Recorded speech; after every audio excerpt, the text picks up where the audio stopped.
पीछे के एक वीडियो में एक कमेंट मुझे मिला था, जिसमें एक सब्सक्राइबर ने मुझे ये कमेंट किया था कि सर आपने टू बी और वर्ब की फोर्थ फॉर्म यानी आईएनजी फॉर्म इसका यूज़ तो आपने मिस कर दिया, इसको स्किप कर दिया आपने, ये तो मुझे बताया ही नहीं।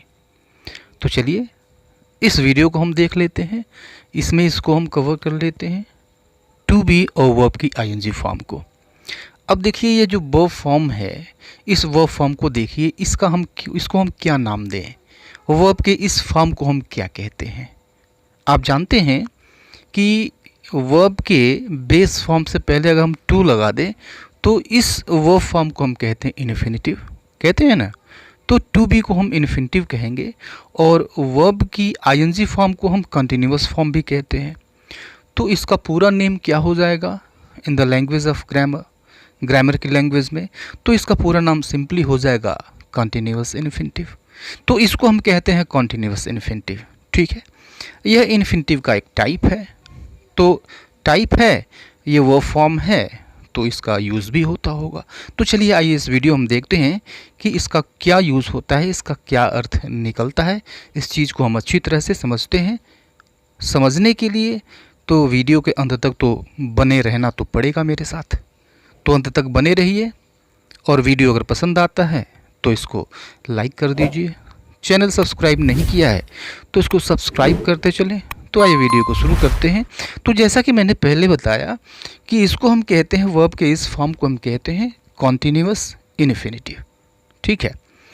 तो जब ये कंटिन्यूअस हो गया तो सिंपली हम काम कर रहे होने की बात करेंगे, ठीक है। ये जो वर्ब फॉर्म है ये बताता है कि कोई काम जो है वह हो रहा है, एक चीज़ तो ये, ठीक है।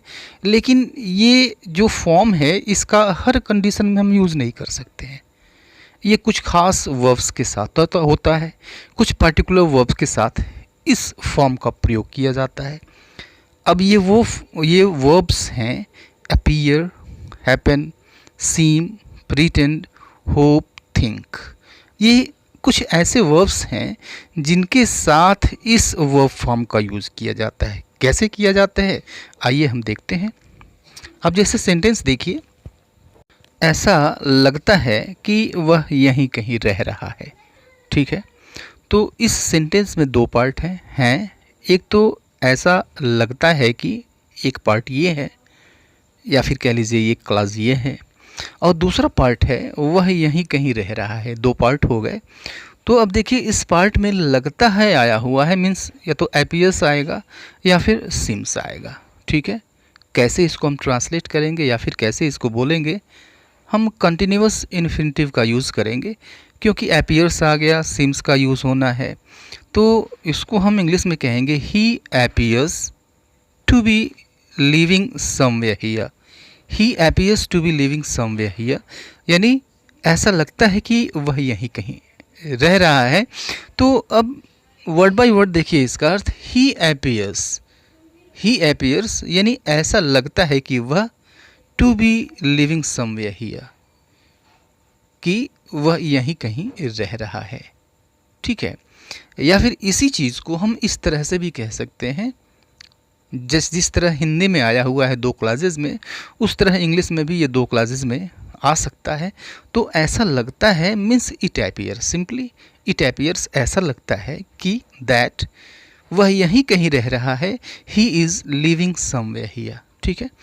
तो इन दोनों तरीक़ों से किसी तरह से हम ट्रांसलेट कर सकते हैं, ठीक है।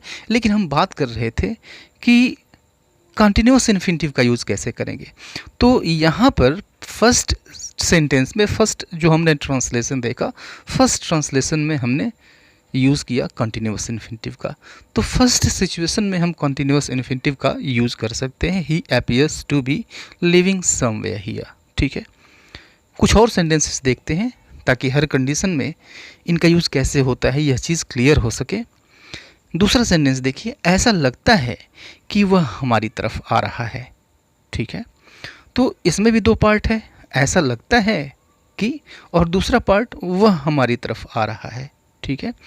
अब यहाँ पे लगता है तो सीम लगा दीजिए या फिर अपीयर लगा दीजिए।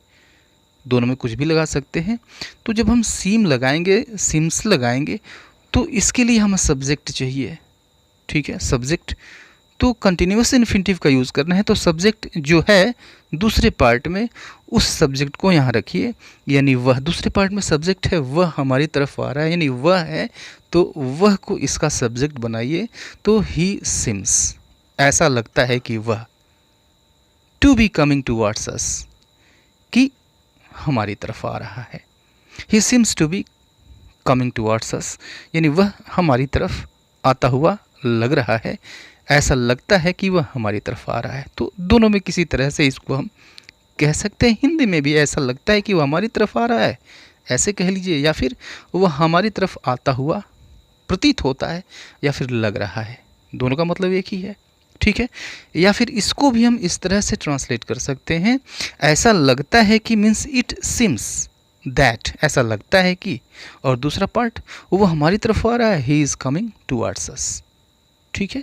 तो दोनों में किसी तरह से ट्रांसलेट करिए, लेकिन सिर्फ फर्स्ट कंडीशन में भी हम उसी में हम सिर्फ कंटिन्यूअस इन्फिनिटिव का यूज़ कर सकते हैं, ठीक है। इस सेंटेंस को देखिए, ऐसा लगा कि वह कुछ छिपा रहा था, ठीक है। तो यह पास्ट का हो गया। तो जब हम लिखेंगे ऐसा लगा कि वह, सिम्ड का यूज़ करेंगे, तो ही सिम्ड, ऐसा लगा कि वह, he seemed to be hiding something, कि वह कुछ छिपा रहा है, ऐसा लगा कि वह कुछ छिपा रहा है, ठीक है। अब दूसरे तरह से इसको हम कैसे ट्रांसलेट करेंगे, जब हम इट को सिम्ड का सब्जेक्ट बना देंगे। तो मेरे ट्रांसलेट करने से पहले आप ट्रांसलेट कर लीजिए, कर लेते हैं तो कमेंट बॉक्स में कमेंट करिए कैसे हो जाएगा ये। ऐसा लगा कि, इट सीम्ड दैट, वह कुछ छिपा रहा था, he was hiding something, it seemed that he was hiding something, ठीक है। एक और सेंटेंस लीजिए, वह काम कर रहा होने का बहाना करता है, ठीक है। वह काम कर रहा होने का बहाना करता है। तो अब देखिए इसमें भी दो पार्ट है, वह बहाना करता है, एक पार्ट ये हो गया, और दूसरा पार्ट हो गया काम कर रहा होने का, ठीक है। तो लिखिए सबसे पहले, वह बहाना करता है, तो इसको हम कहेंगे ही प्रीटेंस, ठीक है। ही प्रीटेंस, वह बहाना करता है, और काम कर रहा होने का to be working, he pretends to be working, ठीक है। या फिर दूसरे तरह से भी हम कह सकते हैं, ही प्रीटेंस, वह बहाना करता है, दैट ही इज़ वर्किंग, कि वह काम कर रहा है। He pretends that he is working, वह बहाना करता है कि वह काम कर रहा है, ठीक है। तो दोनों तरह से आपने देखा कि एक ही सेंटेंस को किस तरह से हम दो तरह से ट्रांसलेट कर सकते हैं, ठीक है। और इसमें हम एक तरह से कंटिन्यूअस इन्फिनिटिव का यूज़ करते हुए ट्रांसलेट कर सकते हैं, राइट। तो अगर इसको समझ गए हैं तो फिर कुछ ऐसे सेंटेंस लीजिए और ट्रांसलेट करके कमेंट बॉक्स में कमेंट करिए। See you later in the next video, till then goodbye and take care.